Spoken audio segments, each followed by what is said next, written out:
Hey everyone! Recently I'm very into the comic Lore Olympus. To give you a little impression, you could say it is a modernized reinterpretation of the love story between the Greek gods Persephone and Hades of the Greek mythology. I love the art style and the characters that are created in this comic, and the humor is great. So if you like psychological, deep-going relationship development and a really nice and heartbreaking love story, I highly recommend this comic.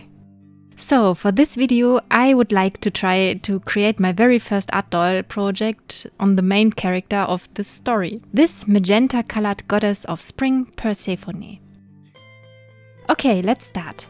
Persephone has a curvy body shape and a kind of oval shaped face. So I'm going to combine several body parts of these two dolls. For the body I'm going to use this LOL OMG roller chick doll and her pink hair. This Monster High Draculaura doll is going to donate her head.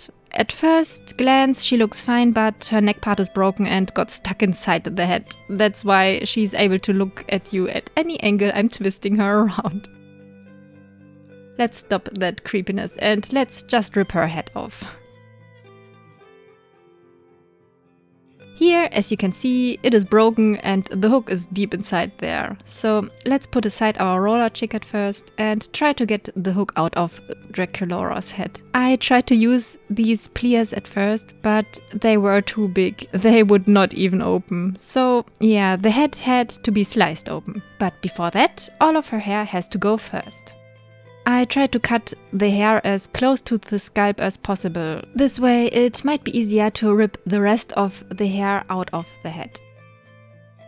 Now that the hair is cut, I'm trying to slice her head open. There is so much glue inside these heads that I really struggled. It is as if you try to cut through a big, resistant, gooey gummy stone, I suppose. I really had to be careful to not cut myself at this point. But by wiggling around, I finally got through. As soon as her head was split, my pliers finally fit inside and I could easily pull the broken hook out of her.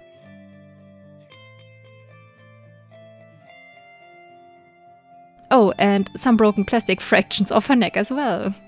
Surprise! Since the glue was so rocking hard, I boiled some water and let her head soak in it a little bit, so the glue would turn softer. After a few minutes I could take the head out. The glue got so soft that I was finally able to pull the tiny hair stubbles from the inside of the neck hole with my tongs just by violently twirling them around.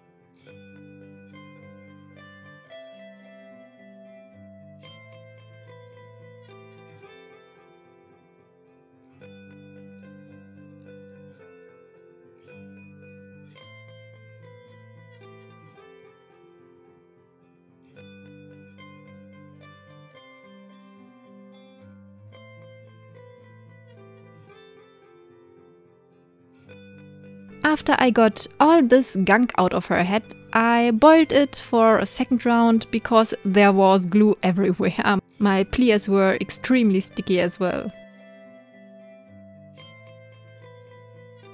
That level of stickiness is unpleasantly amazing, I must say. Just watch that gunk there. Ugh.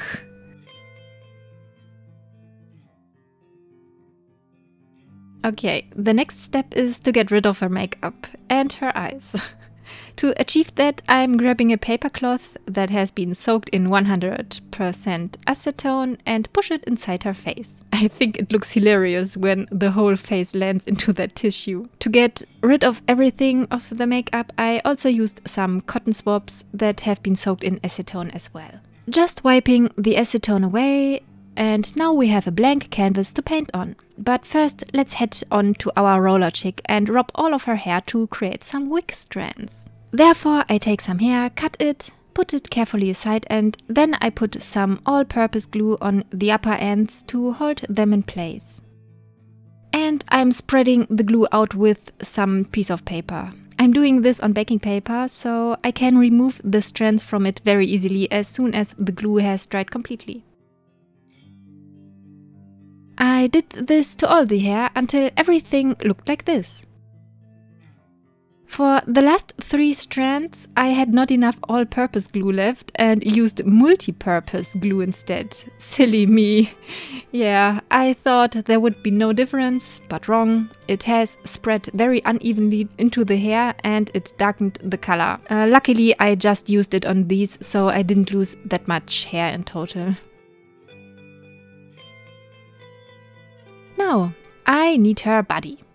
I boiled water again to soften the vinyl and then I ripped her head off.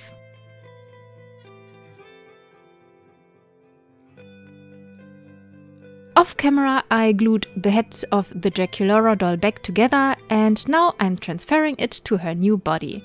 It fits perfectly.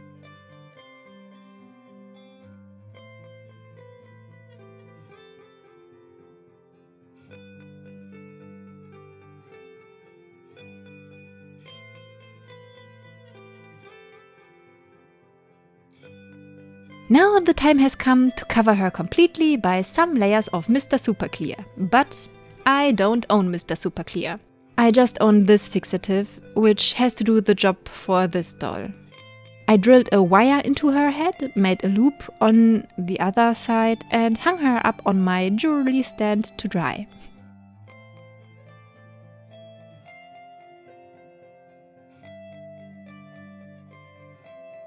In the following, I made a huge mistake. I thought I could dilute gouache paint with water and then spray it evenly onto the body with a spray bottle. It turns out that it looked like this in the end. This is kind of a cool effect somehow with all that texture there, but I didn't want that look for Persephone, so I washed everything away, sprayed some new layers of fixative on the doll, let it dry again, and there we go with my second try. And this time with good old acrylic paint. Unfortunately, I only own acrylic paint that dries with a glossy finish and that's why I tried to spray paint the gouache on it first, but well, better glowing than peeling, I guess. So let's move on. Since this is my first attempt to customize a doll, I'm willing to work with what I have, especially when I don't know if this art form is something I would or even should want to develop further. So let's mix some pinkish magenta and put it on the doll. The fixative helps, by the way, to let the paint stay onto the doll's body without the paint rolling off the surface. So, after 2 coats of acrylic paint and some drying time, she has now transformed into a horror film Teletubby. Okay, I don't want to keep her without any clothing anymore, so I'm giving her her iconic extremely short and tight dress that Persephone wears in the comics. So to imitate this dress, I thought these balloons could be the perfect solution for her. I just cut off both ends and then simply put the whole thing over her body and fiddle everything around until it fits. Well, it was not that simple. It indeed was a struggle. For a moment I was tempted to use some cornstarch, but I managed to put it on without any.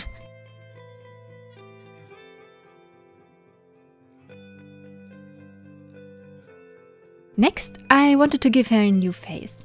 But since this acrylic paint has a glossy finish, none of my pencils or pastels or even colored pencils would show up. Although I sprayed on many layers of this fixative that I had instead of Mr. Super Clear, nothing would stay there. So I grabbed my trusted Faber-Castell Indian ink pens and drew the face directly on with these. Who needs to sketch anyways, right? Luckily, Persephone's face isn't very complicated, so I got away with this strategy quite satisfyingly, I think.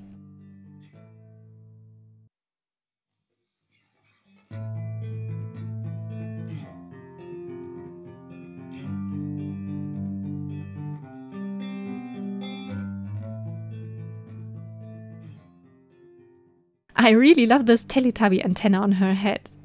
I'm kind of tempted to make a creepy sculpture with an attachment like this antenna. Maybe. I will keep that in mind. Well, I'm going back and forth with these pens, as you can see, to make them more opaque. I could have painted everything with acrylic paint and a really thin brush, but I really wanted to try out if these pens work as well, and since I'm a beginner here, I had the feeling that I have way more control with the pen than I have with the brush. But that might just be a case of practice and experience, I guess. But for this doll, I'm all in for the experiments. These pens even layer on top of each other without smearing or anything, which really surprised me. But well, although I really like the quality of these pens, I made the experience that they dry out way too quickly.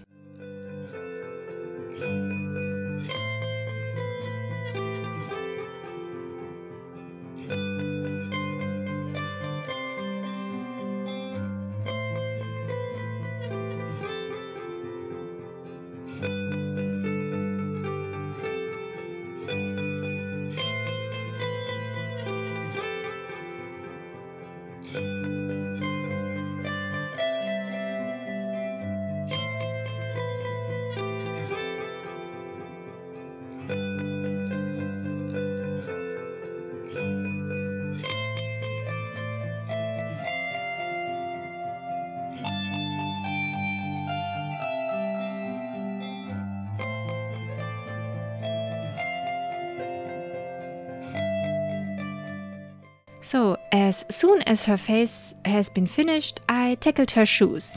I couldn't find any from the LOL OMG dolls that wear somewhat delicate high heels that Persephone is wearing in the comic, so I decided that I wanted to sculpt her some.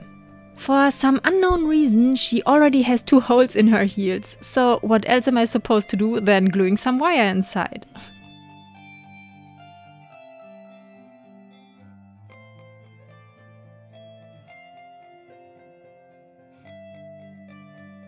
As soon as the glue was dry, I took my basic Fimo air dry clay and some water and simply started to sculpt her shoes on as thin as possible. Normally you would use epoxy sculpt for this because it sticks to plastic very smoothly and very sturdy, but I like to work with my bare hands and, if it is possible, without a gas mask. Sadly, epoxy sculpt is kind of toxic for your skin as well as for your lungs, so I prefer to use something like epoxy sculpt or epoxy in general as less as possible. Interestingly, this acrylic paint that I used gets really sticky after it dries, so this became a perfect surface for air dry clay to stick onto. I didn't know that before, but through trial and error I could find this out. So without poisoning myself accidentally, I could sculpt without any problems directly to the doll and got a pretty good result, I think. It might be not that hard as a rock as epoxy, but I don't make this doll to be played with or throwing it against walls afterwards, so it is just going to be a piece of decoration, and for that it is going to stay its form and it can handle some weight. So, and what else do I want for this?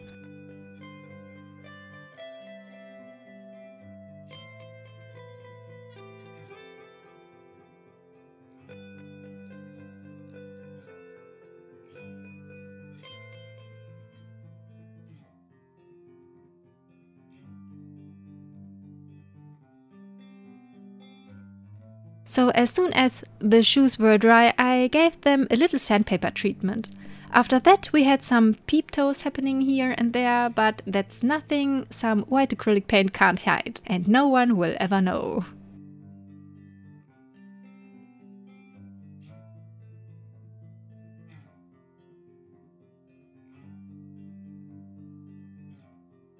The white acrylic paint also makes the shoes waterproof, and with a layer of Mod Podge on top of that, nothing is sticky anymore and everything is protected and sturdy.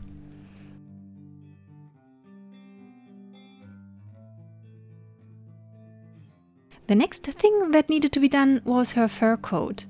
For that I simply laid her down on a piece of paper, drew the outlines around her, cut that out. I'm very sorry to all the sewing people out there. I know this is not the way you should do that, but I still need to learn the right way. And yeah, this was the easiest and the fastest, and in the end you wouldn't see what I have done there because it is all covered in fur. So I didn't find the need to go deeper into the research for sewing the right way right now. Okay, and cut that out, sew that together, cut the front open, and finally I turned it inside out. Then I just needed to glue the fur on, which is this yarn that I cut in pieces and put it on until everything looked like this.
To make her face appear less shiny, I applied a coat of matte Mod Podge on her face off camera. She is still on the shiny side, but way less now. On the eyes I applied some glossy varnish off camera as well.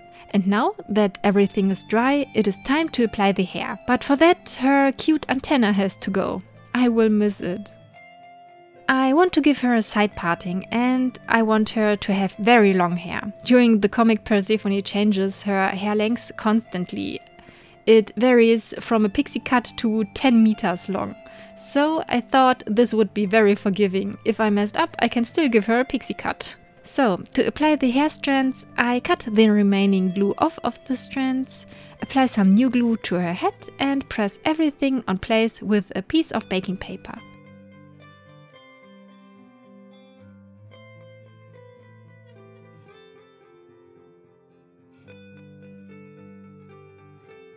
As soon as the side parting is placed, I just continue with gluing all the strands that fit on her head.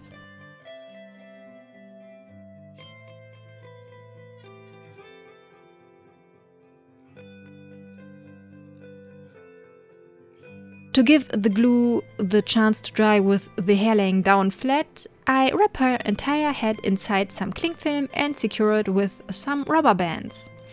I don't think she looks very happy. Well, let's put her aside and make a custom doll stand for her. In the comics, a pomegranate tree that looks like this is growing in the underworld. It plays a crucial role later in the story. I think trees are great, and I want to make a doll stand for Persephone as well as give her a thematic context. So I think this tree was the perfect choice for me in this case. I got this piece of wood, sanded it down, and built a wire armature on top of it. To make the armature stick to the wood inseparably, I finally used some epoxy. In this case, Kit Turbo Kleber 2 Komponenten Knetklebstoff. Germans like complicated stuff, I guess.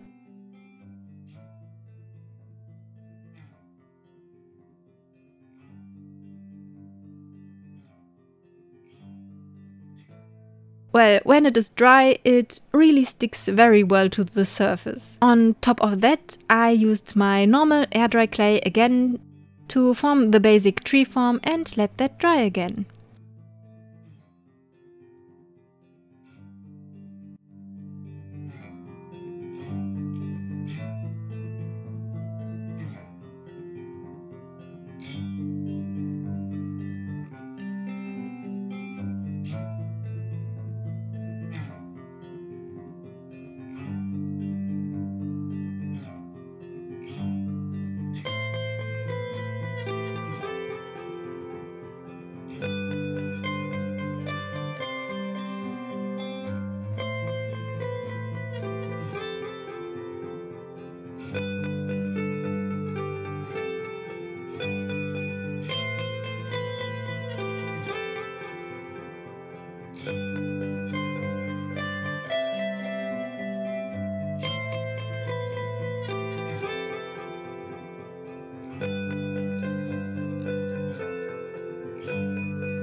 After that, I cleaned the base, glued some stones everywhere, and finally paint everything blue and grey.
To imitate the leaves, I built a wire construction onto the ends of the branches and glued many tiny pieces of blue, fluffy knitting yarn all around them. I also wanted to include some blue fairy lights to incorporate the specialness of the pomegranate tree.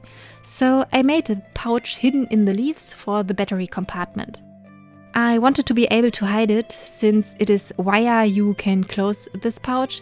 But I also wanted it to be exchangeable if the lights might break or if I just have to change the battery from the compartment without the need to destroy the tree.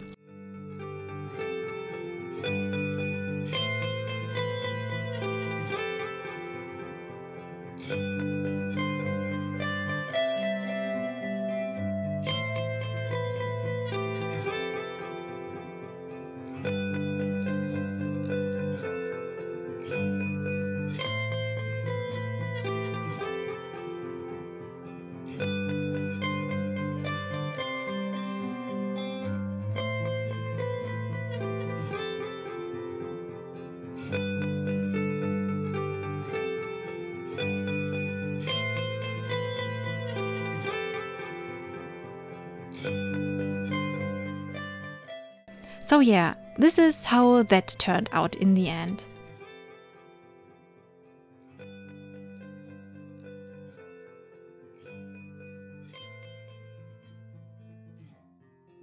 Now just one step is missing. I want to give Persephone her cute little blue flower crown that grows out of her head. For that I took these sequins that are flower shaped. They were a little bit too flat to use them just like they are, so I took a tiny bead, bent one sequin upwards on the petals and laid down a flat flower underneath. I tied everything together with a string of nylon, and then we just have a tiny little cute flower. I did this until I had a handful of these tiny flowers that I just needed to glue onto her head now. So let's have a look at the final result.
I'm pretty happy how she turned out, considering this was my first attempt to customize an art doll. Well, I guess that's it for this video. I really hope you like what you've seen, and till the next one!